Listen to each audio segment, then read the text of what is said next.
ভবানন্দপুর মৌজার 1985 সালের পাট্টা পাওয়া খাস জমি তৃণমূলীর নেতারা জোর জবরদস্তি জমি মাফিয়া জমির দালাল এরা সংগঠিত হয়ে এই গরিবের জমি কেড়ে নেওয়ার চক্রান্ত তৈরি করছিল।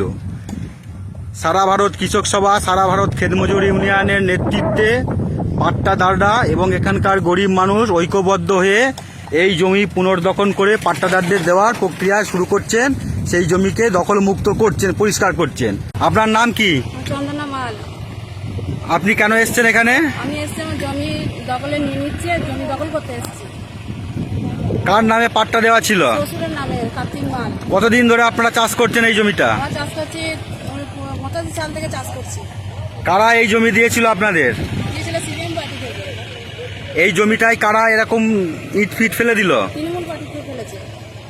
আপনারা কি চান? আমরা দখল জমিন চাই আমরা। আপনাদের কোনো টাকা পয়সা দিলে জমি ছেড়ে দেবেন? না, ছাড়বো না।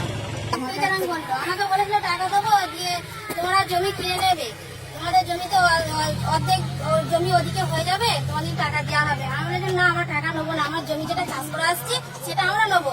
আমি ঘুরিয়ে বললাম যে সিপিএম পার্টি তো আমাদেরকে তো পেটে খেতে দিয়েছে, তা তোমরা কি করো, পেটে লাথি মেরে নিচ্ছ কেন? যে বললো না না এটা কি বলো, আনছে হ্যাঁ ঠিকই তো, আমরা তো জোর করে নিয়ে নিয়েছি আমাদের কাছ থেকে। যে বললো তাই নাকি, এনেছি হ্যাঁ না, আমরা এখন তোমরা পারবে না লড়তে, ওদের সব কাগজপত্র আছে, ওরা লড়বে, ওরা পারবে না লড়তে। আচ্ছা ঠিক আছে, দেখা যাবে। না ঝগড়া তো কেউ তো বললো না, তুমি এসে বলছো। বলছি হ্যাঁ স্যার, বলছি সবাই বলবে। আপনাদের পাট্টা আছে, জমির পাট্টা আছে? আপনার নাম? কার নামে পাট্টা আছে? বাবার নাম? কবে থেকে চাষ করছেন আপনারা? এই জমিটা হলো কি করে এরকম অবস্থা?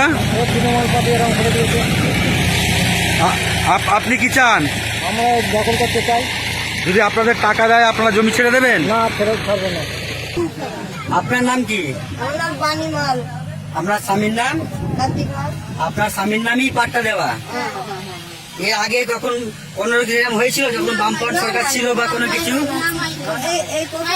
এই মাস থেকে কিরকম হচ্ছে? কেন মনে হলো যে এই সরাত এতদিন হয়নি, এখন হলো কেন এরকম মনে হচ্ছে? ওরা জোর জবরদস্তি করে, ওদের লড়াই বেশি ইয়ে পড়ে গেছে, এই জন্য হচ্ছে, ওরা লড়াই করছে।